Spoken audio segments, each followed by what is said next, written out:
योग दर्शन की कक्षा में आप सभी का स्वागत है। अपना जो विषय चल रहा था स्वाध्यायादिष्ट देवता संप्रयोग। तो कल स्वाध्याय की चर्चा चली थी। स्वाध्याय जो ओम का जप और मोक्ष विषयक शास्त्रों का अध्ययन।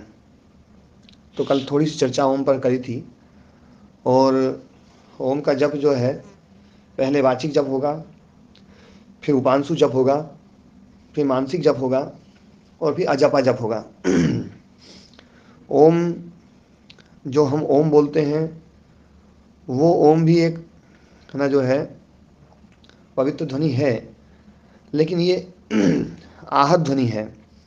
और वो जो ओम है वो अनहद नाद है, अनहद ध्वनि है वो। तो वो ऐसी ध्वनि है, जो ऐसा शब्द है जो नित्य है। उसको वैयाकरण लोग स्फोट बोलते हैं, वैयाकरण लोग उसको शब्द ब्रह्म बोलते हैं, उसको परावाक बोलते हैं। तो वो उस ओम का जप हम सबको करना चाहिए। और मोक्ष विषयक शास्त्रों का अध्ययन मोक्ष विषयक शास्त्रों का जो अध्ययन है वो भी स्वाध्याय में आता है। जो हम मतलब मोक्ष विषयक शास्त्र का मतलब है जो आत्मा को लेकर के जो शास्त्र प्रवृत्त हुए हैं, जहाँ पर आत्मा के स्वरूप की चर्चा होती है, वो शास्त्र जो है ना, क्योंकि आत्मा के अलावा बाकी जितने भी विषय हैं वो सारे के सारे शास्त्र जो है ना वो अपरा विद्या में आते हैं। परा विद्या तो वही है जिससे आत्मा का बोध हो। ये या तदक्षरम अधिगम्यते सा परा, जिसके द्वारा उस अक्षर का बोध होता है, वो है परावाक। तो हम जो है ना उस परावाक में जिसके द्वारा उस अक्षर को हम जान लें, तो वो कहा गया द्वे विद्ये प्रतिपत्तये, दोनों विद्याएं जानने योग्य हैं, परा और अपरा। द्वे विद्ये वेदितव्ये इति स्म यद् ब्रह्मविदो वदन्ति परा चैव अपरा च तत्र अपरा ऋग्वेदो यजुर्वेदः सामवेदो अथर्ववेदः शिक्षाकल्पो व्याकरणं निरुक्तं छन्दो ज्योतिषमिति अथ परा यया तदक्षरम अधिगम्यते। और वो परा वो है जिसके द्वारा उस अक्षर को हम है ना पता लगाते हैं। बाकी जो ऋग्वेद यजुर्वेद सामवेद अथर्ववेद शिक्षा कल्प व्याकरण निरुक्त छंद ज्योतिष और जो भी है वो सब अपरा विद्या में है। तो जो परा विद्या है जिसके द्वारा अक्षर का बोध होता है, उस आत्म तत्व का बोध होता है, तो उस उन विषयक शास्त्रों का अध्ययन जो है वो स्वाध्याय की श्रेणी में आता है। और स्वाध्याय की स्थिरता से, स्वाध्याय के स्थैर्य से, ओम का जप और अक्षर का उस वो होने से इष्ट देवता संप्रयोग, इष्ट देवताओं का संप्रयोग मिलन होता है। देवाः ऋषयः सिद्धाश्च स्वाध्यायशीलस्य दर्शनम गच्छन्ति। देवता ऋषि और सिद्ध जो है स्वाध्यायशील के दर्शन के लिए है ना गच्छन्ति मतलब प्राप्नुवन्ति, दर्शन को प्राप्त करते हैं। स्वाध्यायशील जो व्यक्ति है, जो अक्षर के बारे में ही चिंतन करता है और उस अक्षर को ही सोचता है, उसके बारे में ही सब कुछ करता है, उसके दर्शन करने के लिए देवता ऋषि और सिद्ध आते हैं। ना ब्रह्मचर्य सूत्र में भी है ना कि उसके दर्शन के लिए देवता आते हैं और सब जो है ना। जयराम जी हाँ जी। तो देवता ऋषि और सिद्ध ये तीन श्रेणी यहाँ पर की गई है। तो ये स्वाध्यायशील के दर्शन के लिए आते हैं। कार्य चास्य वर्तन्ते इति और उसके जो काम में जो है अस्य इस योगी के काम में वो है ना जो है सहयोगी होते हैं। इस योगी के काम में देवता ऋषि और सिद्ध जो है वो सहयोगी होते हैं। जब स्वाध्याय स्थिर हो जाता है तब ये स्थिति बनती है। हाँ ओम जी। ओम महाराज जी, जहाँ वो विद्याम च अविद्याम च यस्तत् वेदो सह भयम सह, हाँ बोला महाराज जी, जो मंत्र है उसमें जो विद्या विद्या है वही क्या, यही यहाँ जो बात हाँ वही है अपरा अपरा विद्या। हाँ जी अपरा अपरा। हाँ जी। जी महाराज। सत और असत, असतो मा सदगमय। तो पहले असत को भी समझना पड़ेगा, उस अविद्या को भी समझना पड़ेगा। संसार को समझना बहुत जरूरी है। संसार को यदि नहीं समझाना तो संसार छूटेगा नहीं। जी बिल्कुल सही महाराज। है ना, संसार को समझना बहुत जरूरी है। जो लोग ये कहते हैं कि संसार की क्या जरूरत है, संसार को क्या समझना, अपन तो बस है ना आत्मा को ही समझे, बस परमात्मा को ही समझे, और क्या जरूरत है संसार की। तो वो लोग जो है वहाँ गुरु जी जो आता है ना अविद्या मृत्युम तीर्थवा, हाँ विद्या में तो ततो भूय इव ते तमो या उ विद्यायाम रता। जी जी। वे और भयंकर अंधकार में जाते हैं जो केवल और केवल जो है ना केवल विद्या की, केवल विद्या में ही विद्या लगे की। हैं। ये सोचते हैं कि इस संसार की जरूरत नहीं है। जी जी जी। तो ये है। ओम स्वामी जी, हाँ जी समझी जी। इस वाक्य को थोड़ा सा और समझाइए। हाँ, जो है ना विद्याम च यस्तद वेदो भयम सह, है ना, जो विद्या और अविद्या दोनों को जानते हैं। तो अविद्या अविद्या मृत्युम मृत्युम तीर्थ। तीर्थवा अविद्या अमृतम अश्नुते, अविद्या के द्वारा मृत्यु को पार होकर के विद्या से अमृतत्व को पार कर लेते हैं, है ना।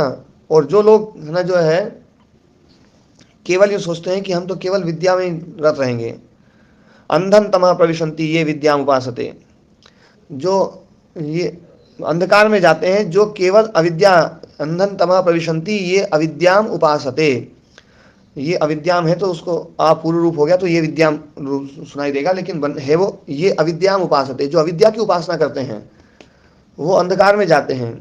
ततो भूय इव ते तमो या उ विद्यायाम रता, और उससे भी ज्यादा घोर अंधकार में वे लोग जाते हैं जो केवल और केवल विद्या में लगे हुए हैं, है ना। इसलिए दोनों केवल केवल विद्या में लगे हुए से क्या तात्पर्य लिए हैं? केवल वो जो सोचते हैं कि संसार की जरूरत ही नहीं है, अविद्या की क्या जरूरत है, अपन तो केवल आत्मा की चर्चा हाँ करें। जी, समझी यहीं पे मतलब संशय हो रहा है ना कि इसको समझना ही थोड़ा मुश्किल लग रहा है कि देखो केवल बिना विद्या वाले भी अंधकार में जाते हैं। हाँ केवल जी है ना, मतलब अविद्या को बिना समझे हम उसमें जा नहीं सकते। देखो अविद्या का हम बहुत बहुत निंदा करते हैं, पर अविद्या वास्तव में जो है ना, अविद्या को समझना बहुत आवश्यक है।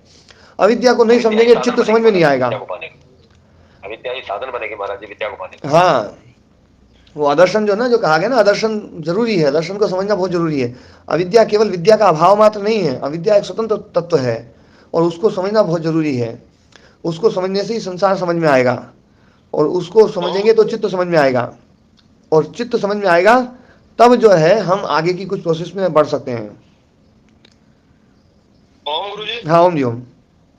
खटाई के स्वाद बगैर मिठाई का स्वाद नहीं आएगा गुरुदेव। हाँ ये बात भी सही, पर है ना जो है ना, इस ये उदाहरण भी पूरा घटेगा नहीं उसमें, तो जो है ना, क्योंकि अविद्या को समझे बिना, मतलब अविद्या शब्द की जगह मैं संसार शब्द का प्रयोग करूं कि संसार को समझे बिना आप आत्मा को कैसे समझ सकते हैं, जी गुरुदेव। है ना। क्योंकि वहां पर मिठाई जो है ना, वहां पर मिठाई की अलग सत्ता जो है ना समझ में आने वाली है, मतलब हमारी जीभ मिठाई को पकड़ लेती है, इसलिए जी गुरु जी। मिठाई को समझा जा सकता है बिना खटाई के भी।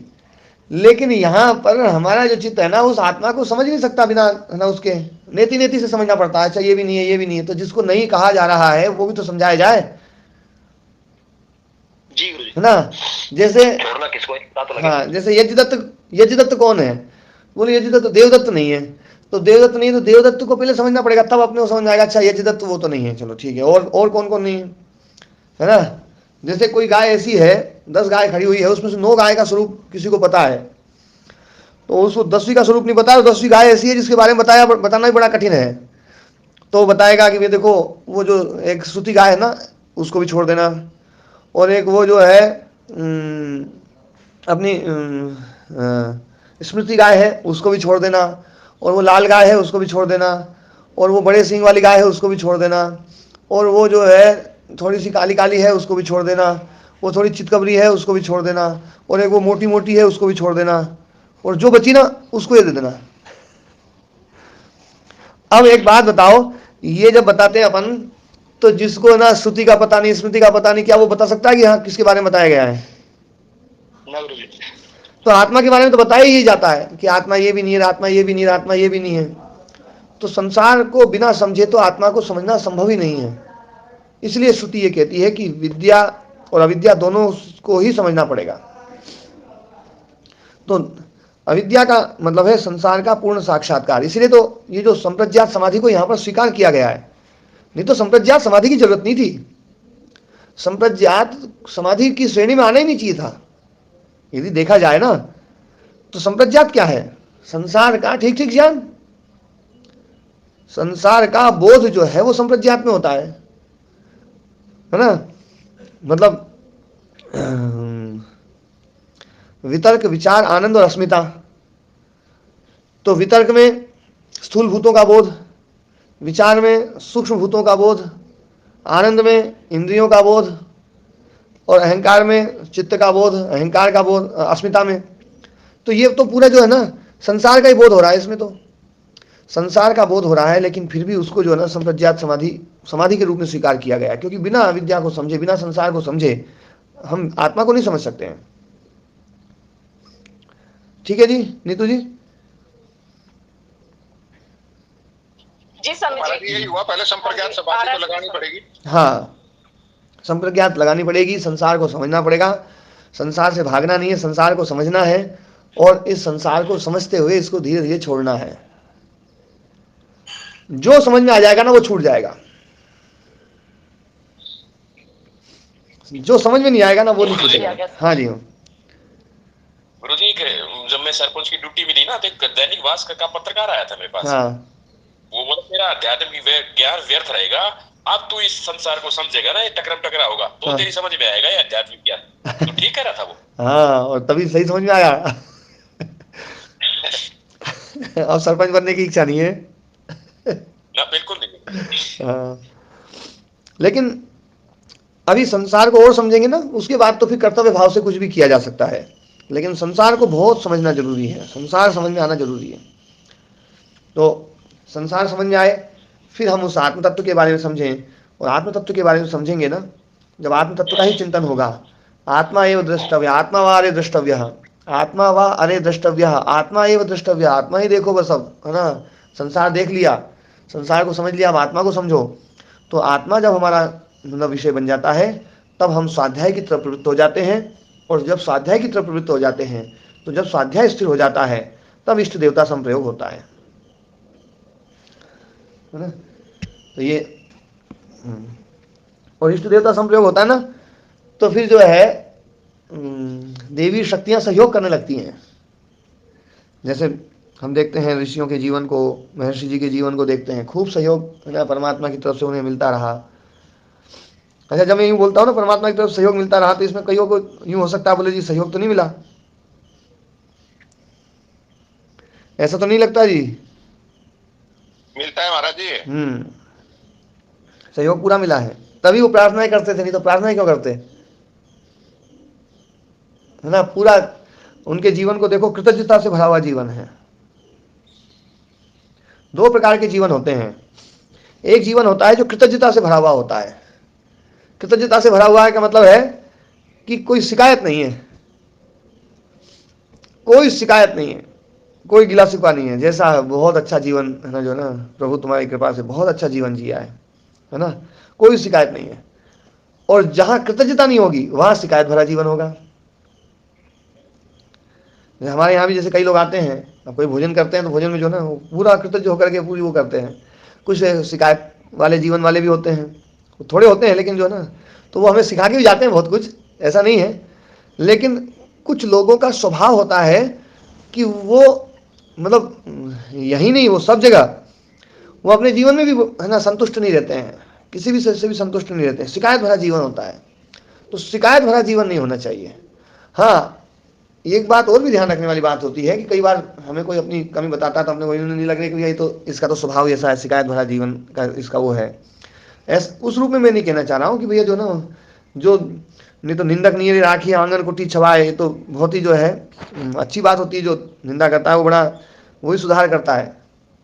तो मैं उस चीज़ से कभी भी है ना बचता नहीं हूँ, और जो निंदा करने वाले हैं उनको तो और विशेष तवज्जो देता हूँ कि भैया उनके कारण से कुछ चीज़ पता चले।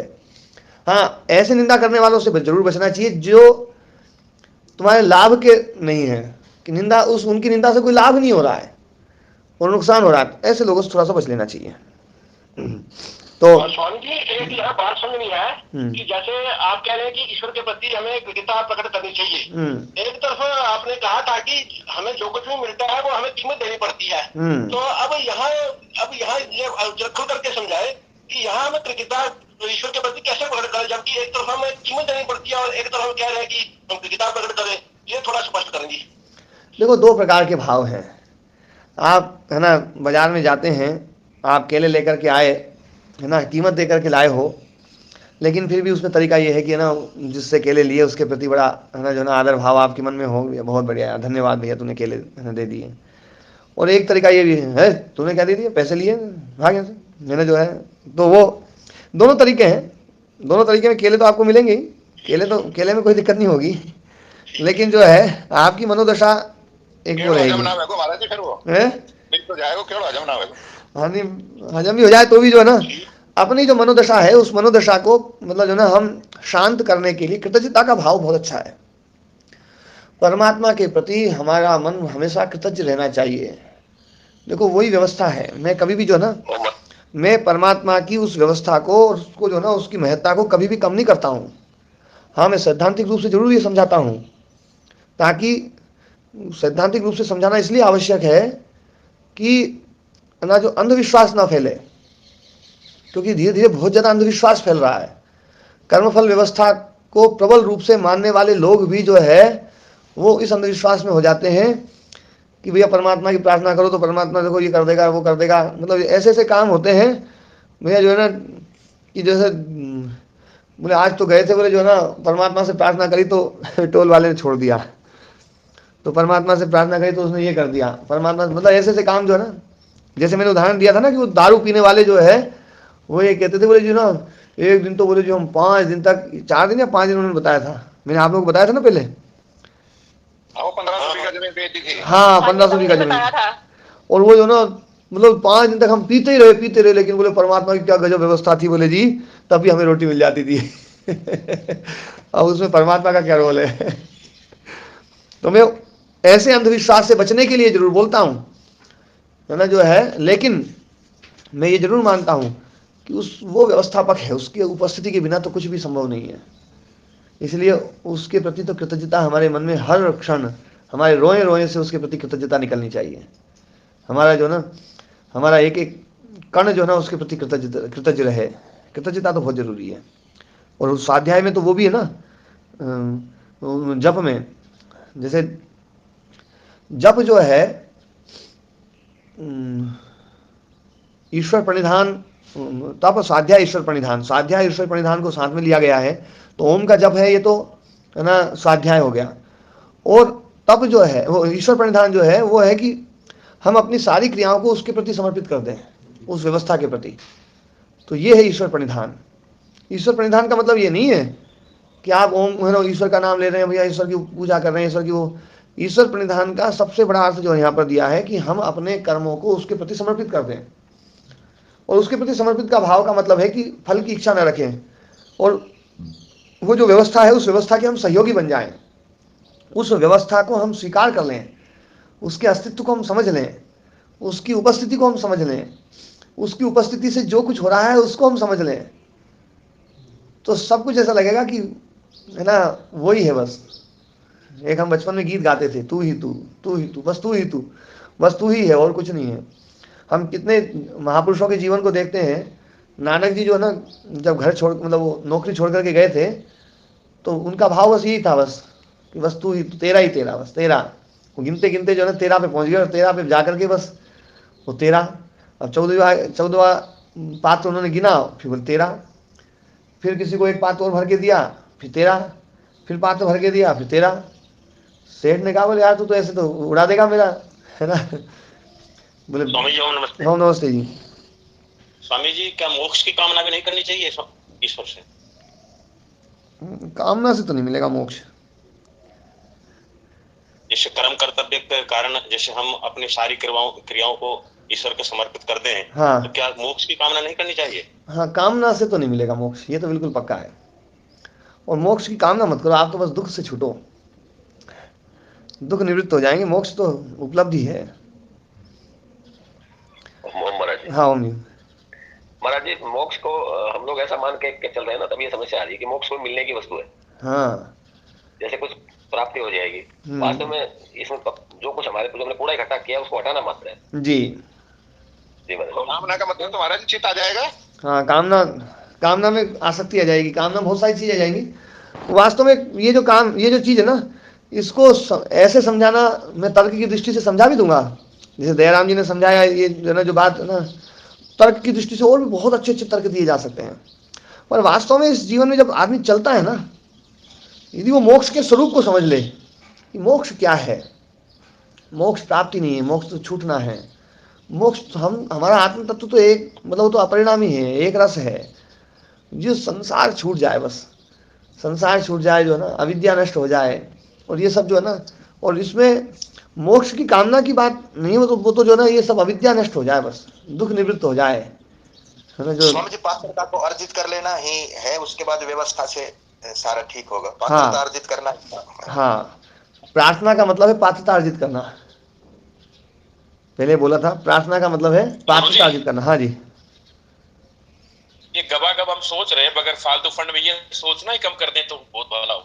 हाँ, सोचना तो जो है ना, पर विचार तो करने पड़ते हैं, सब दर्शनों पे विचार तो बहुत जरूरी है। एक शब्द आता है जीवन मुक्त। हाँ, पर व्यर्थ का सोचना तो करें। मोक्ष और जीवन मुक्त से क्या, इसमें क्या? हाँ, जीवन मुक्त शब्द जो है ना, उसका अर्थ है जीते हुए मुक्त। जीवन शब्द वहां पर सत्य प्रत्यय वाला है ना, नकार आधा है। जीवन मुक्त, जीवन से मुक्त ऐसा नहीं है, जीवन मुक्त मतलब है ना जीते हुए मुक्त। जीवन जीवन तो जीवंत, जीते हुए आप मुक्त हो गए, है ना, जैसे विदेह थे, है ना, गीता में भी आता है। तो जीते हुए मुक्त हो गए। क्षत्रिय प्रत्यय आप ऐसे लगा रहे हो जैसे कर्ता में किया था?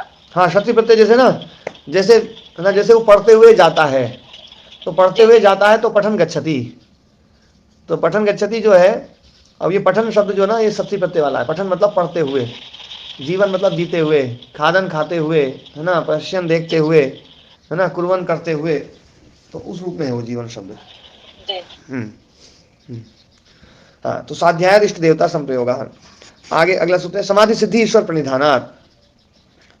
समाधि सिद्धि ईश्वर प्रणिधानात्, ईश्वर प्रणिधान से समाधि की सिद्धि होती है। अच्छा, यहाँ पर एक बात और बड़ी है ना गजब की है। पहले तो ईश्वर प्रणिधान शब्द जो है ना, परम गुरु को सब कुछ अर्पण कर देना, है ना।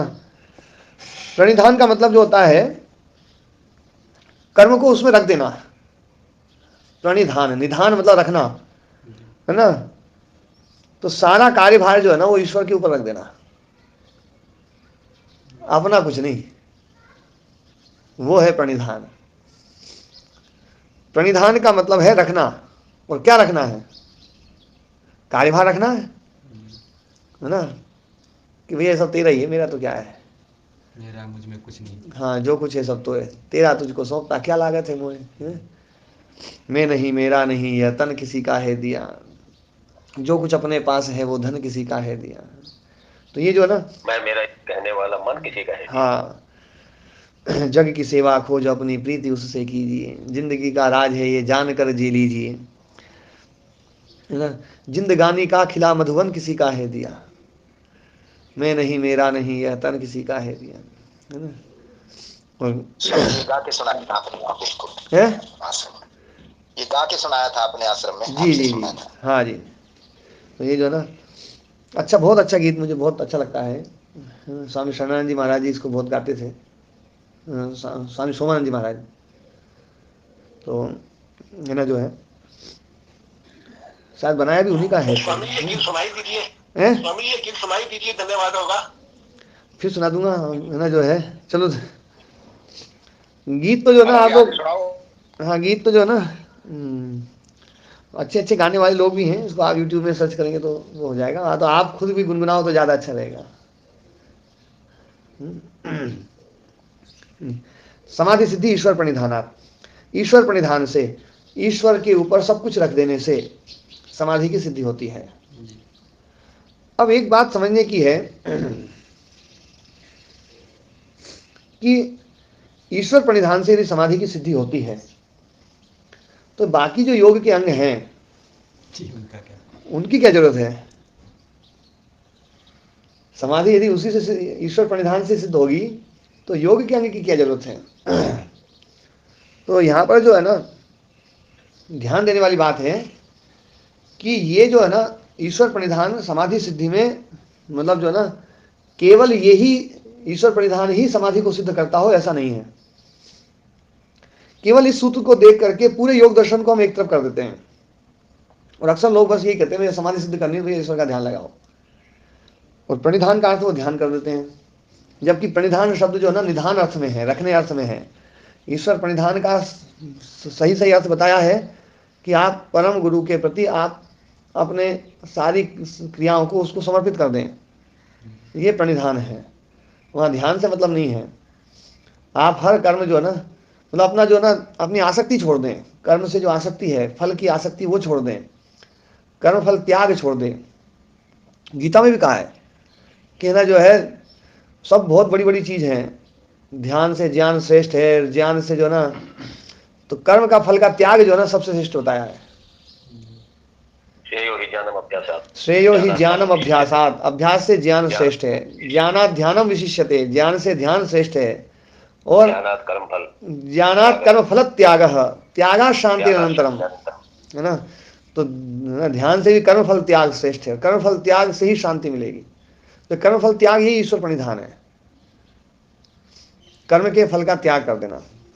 ईश्वर की व्यवस्था में देने का नाम ओ महाराज जी, उससे मोक्ष केवल बढ़ेगा। हाँ जी महाराज पूज्य स्वामी रामदेव जी महाराज जिसको ऐसे कहते थे कि ईश्वर का यंत्र बन के जीवन जिए। हाँ जी, है ना। जो है हमारे वेद जी ने एक बात बोली है ना, कि उस है ना जो है क्या बोली वेद जी, ईश्वर की व्यवस्था में जीने का नाम ईश्वर प्रणिधान है, तो ईश्वर- बढ़ेंगे तभी तो मोक्ष की ओर जाएंगे, ईश्वर की व्यवस्था में जीने का नाम ही ईश्वर प्रणिधान है। तो तभी दुख से जी छूटेंगे। महाराज जी, बिल्कुल।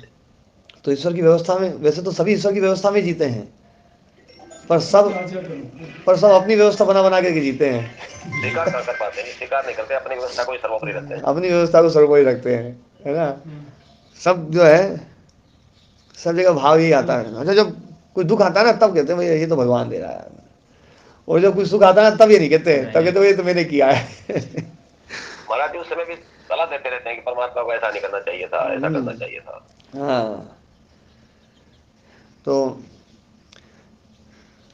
ईश्वर प्रणिधान जो है वो समाधि सिद्धि में बहुत बड़ा वो बताया है। पर ईश्वर प्रणिधान जो है वो एकदम से संभव नहीं है, ये भक्ति मार्ग है। हम जो है ना जो ईश्वर प्रणिधान जो कि है ना ईश्वर प्रणिधानाद्वा, वहाँ पर भी वो कहा गया कि मन को नियंत्रण, समाधि की सिद्धि, वृत्तियों का निरोध जो है वो इससे हो सकता है। तो इसमें कई सारे तरीके हैं, जैसे कि प्राणायाम आएगा, प्राणायाम के द्वारा भी बताएंगे कि प्राणायाम से भी इस प्रकार का जो है ना की सिद्धि हो सकती है। और प्राणायाम जो है ना बहुत ही बड़ा उपाय है मन को रोकने के लिए, चित्त को नियंत्रित करने के लिए, चित्त वृत्तियों को रोकने के लिए। प्राणायाम एक ऐसा उपाय है कि जैसे ज्ञान मार्गी या भक्ति मार्गी जो व्यक्ति है उसमें तो थोड़ा सा आदमी को कई बार समझ में नहीं आता है, तो आदमी फिर प्राणायाम करने लग जाता है। तो प्राणायाम के द्वारा मन जो है ना धीरे धीरे नियंत्रित होने लगता है, और प्राणायाम से द्वारा नियंत्रण होता है तो फिर धीरे धीरे है ना जो है ना ईश्वर प्रणिधान में मन लगता है, और फिर मन है ना जो है ना मन धीरे धीरे और सूक्ष्म होता है और नियंत्रित होता है, तो उसके द्वारा फिर ज्ञान मार्ग में प्रवृत्त होता है। ये शास्त्र वास्तव में ज्ञान मार्ग को ही श्रेष्ठ बताता है। समाधि क्या है? ज्ञान मार्ग है। ज्ञान मार्ग, समाधि मतलब ज्ञान की उपलब्धि। ईश्वर प्रणिधान से ज्ञान की उपलब्धि होगी, समाधि सिद्धि मतलब ज्ञान की उपलब्धि। तो ज्ञान मार्ग को तो ये श्रेष्ठ बताएंगे ही बताएंगे। तो भक्ति मार्ग से भी ज्ञान मार्ग उपलब्ध होता है। अष्टांग योग जो है पूरा का पूरा, यम नियम आसन प्राणायाम प्रत्याहार धारणा ध्यान समाधि, ये जो ना ये सब भी जो है ये बहुत बड़े घटक हैं। ईश्वर प्रणिधान ही केवल है ना वो अंग हो ऐसा नहीं है, लेकिन ईश्वर प्रणिधान भी समाधि सिद्धि में बहुत बड़ा सहायक है, इसलिए यहाँ पर समाधि सिद्धि ईश्वर प्रणिधानात कहा गया है। लेकिन केवल हम उसी को मान करके भैया कि नहीं केवल इतना ही मात्र है, क्योंकि अक्सर जो ना कहीं पर भी जैसे क्रियात्मक योगाभ्यास के शिविर लगते हैं या योग है ना योग दर्शन आदि पढ़ाते हैं, तो सब केवल इसी सूत्र से लेकर के अपना वो कर लेते हैं कि ईश्वर प्रणिधान ही सब कुछ, बस ईश्वर प्रणिधान, बस ईश्वर प्रणिधान। 10 नियम तो मनुष्य को मनुष्य बनाने के लिए, हाँ तो मनुष्य बन जाएगा तभी तो आगे बढ़ेगा, हाँ तभी देवत्व की प्राप्ति होगी। जी जी, मनुष्य तो बने कोई, हाँ मनुष्य बनना जरूरी है। मनुष्य नहीं बनेंगे तो आगे कैसे बढ़ेंगे? इसलिए वेदों में भी कहा मनुर्भवा। हाँ है ना, आपने जो ये यम नियम जो पहले बताया ना कि अहिंसा मूलक, अहिंसा को सबसे पहले रखा गया। अहिंसा मूलक इस बाकी सब चीज़ होनी चाहिए, है ना, कि सत्य भी वैसा ही हो, है ना, अस्तेय भी वैसा हो, ब्रह्मचर्य भी, अपरिग्रह भी, शौच संतोष तप स्वाध्याय ईश्वर प्रणिधान। तो एक एक चीज़ जो है साथ में जुड़ती जाएगी। हम जो ना जैसे एक संख्या को हमने समझ लिया, एक क्या है, अब एक को याद कर लिया, अब दो क्या है, दो को याद कर लिया, तो दो को याद कर लिया तो एक छूटेगा नहीं। एक छूट जाए तो दो समझ में नहीं आ सकता, किसी को नहीं आ सकता। क्यों जी? दो समझ में आ सकता बिना एक के? नहीं आ सकता, है ना। दो तो दो के लिए जिस दिन आप, जब तक आप एक को समझे हुए तब तक आप दो को समझ सकते हैं। और आप नहीं सोचोगे कि तो 1 घंटे तक एक को समझेंगे उसके बाद नहीं समझेंगे, उसके बाद एक छूट जाए, एक छूटते ही दो भी छूट जाएगा। और तीन में एक और दो दोनों समझने जरूरी है, और 4 में एक और दो और 3 भी समझना जरूरी है। ऐसे ही अहिंसा, सत्य, अस्तेय, ब्रह्मचर्य, परिग्रह, है ना।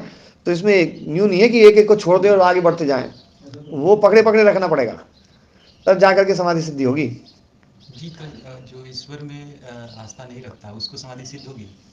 ईश्वर में तो आस्था हो ही जाएगी। जैसे कि बौद्ध धर्म तो ईश्वर को नहीं मानता, जैन तो नहीं मानते, तो उन लोगों तो समाधि देखो क्या है, ईश्वर को नहीं मानते हैं ये बात जो कहना है ना, वो कुछ और अलग व्यवस्था बनाते हैं, है ना।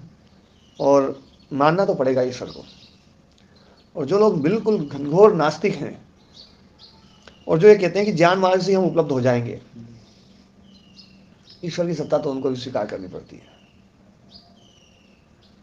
भले वो, है ना, जो है, अब बुद्ध हमारे सामने नहीं है, महावीर हमारे सामने नहीं है, है ना, लेकिन जो है यदि वो होते तो मैं निश्चित उनका जो है ना, मैं उनको जरूर ये बता देता कि देखो आप भले कितने कुछ प्रचार कर रहे हो, लेकिन आप अपनी जो भीतर की चीज है उसमें आप कृतज्ञता के भाव से भरे हुए हो किसी व्यवस्थापक की दृष्टि से, है ना। वो निश्चित रूप से जो है ना, ठीक है, दूसरों को बताने के लिए उस समय क्या उन्होंने क्या चीज बोली है, क्या वो करी है, यदि वो बुद्धत्व को प्राप्त हुए ना, तो बिना ईश्वर की व्यवस्था को तो हमें जो है ना, क्योंकि ईश्वर तो जरूरी है जीवात्मा के लिए, परमात्मा का होना आवश्यक है, नहीं तो जीवात्मा की व्यवस्था ही नहीं चलेगी। हाँ जी महाराज जी, वो कल गुरु जी वो हमको पढ़ा रहे थे अपना मैत्री करना बुद्ध अपेक्षाणम, तो उसमें गुरु जी ने बताया, मैंने भी ध्यान दिया, पुस्तक में भी लिखा हुआ है कि बौद्ध उसको ब्रह्म विहार कहते हैं। हाँ, तो जब बौद्ध ब्रह्म को मानते ही नहीं है तो फिर वो ब्रह्म विहार शब्द का जो प्रयोग कैसे करते हैं? हाँ,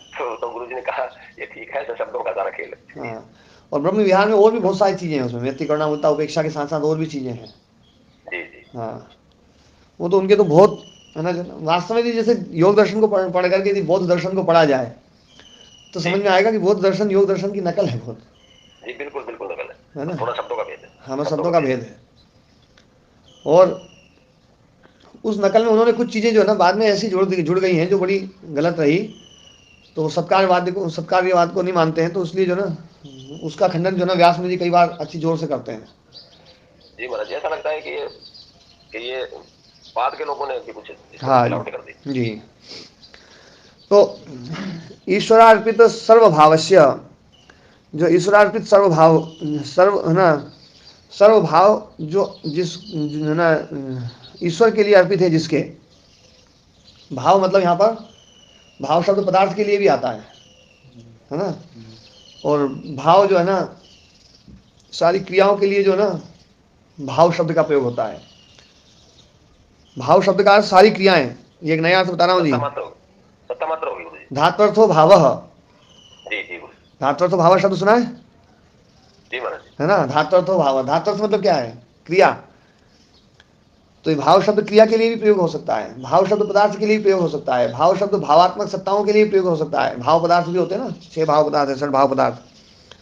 तो ये जो ना हमारे सारे भाव ईश्वर के लिए अर्पित हो जाएं, तो ऐसा जो योगी है उसकी समाधि सिद्धि होती है।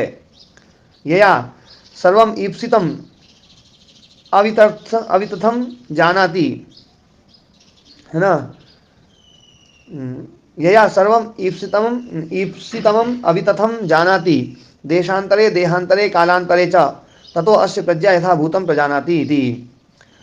जिसके द्वारा सर्वम ईप्सितम, जो ईप्सित है मतलब जो आप्तुम इष्टम, जो प्राप्त करने में जो सबसे जो वांछित है, तो वांछित है। अवितथम, वो अवितथ मतलब यथार्थ रूप से, वितथ बोलते हैं झूठ को, वितथ होता है झूठ और अवितथ होता है सत्य यथार्थ। तो अवितथ रूप से जानता है ना, जानाति देशांतरे, चाहे वो दूसरे देश में हो, देहांतरे चाहे दूसरे शरीर में हो, कालांतरे चाहे दूसरे काल में हो, सबको वो जान लेता है। समाधि सिद्धि हो जाती ना, तो समाधि सिद्धि का मतलब है कि वो देशांतर देहांतर कालांतर की चीज़ों को भी जान लेता है। वेद जी मुस्कुरा रहे हैं, भैया मुस्कुराओ या कुछ करो, ये तो जो ना शास्त्र बोल रहा है, और ऐसे खूब प्रसंग मिलते हैं तो ये तो मानना पड़ेगा।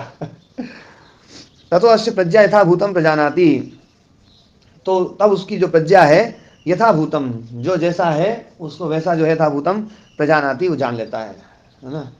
तो ये समाधि सिद्धि हो जाती है। तो समाधि सिद्धि का फल ये है कि सब कुछ यथार्थ रूप से व्यक्ति को बोध हो जाता है।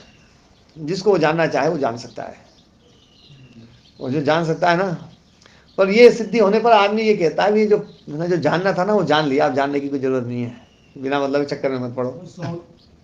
समाधि में बैठा रहता है उस समय जान लेता है, समाधि में ना हो तब भी जान लेगा, समाधि में बैठे बैठे जानेगा। ओम गुरु जी। हाँ ओम जी ओम। ये तो बातें हैं, एक तो निधि ध्यासन का क्या अर्थ है, दूसरा वाणी कितने प्रकार की होती है, तो ये आखिरी जो उसका प्रैक्टिकल करके देखो, वाणी 4 प्रकार की है, उसके बारे में कल चर्चा करेंगे, थोड़ा लंबा विषय है। और निधि ध्यासन का मतलब है उसको जीवन में उतारना, है ना, मतलब आत्मसात करना, ये निधि ध्यासन है। ठीक है ना। आज पाठ ही विराम करते हैं। ओम शांति शांति।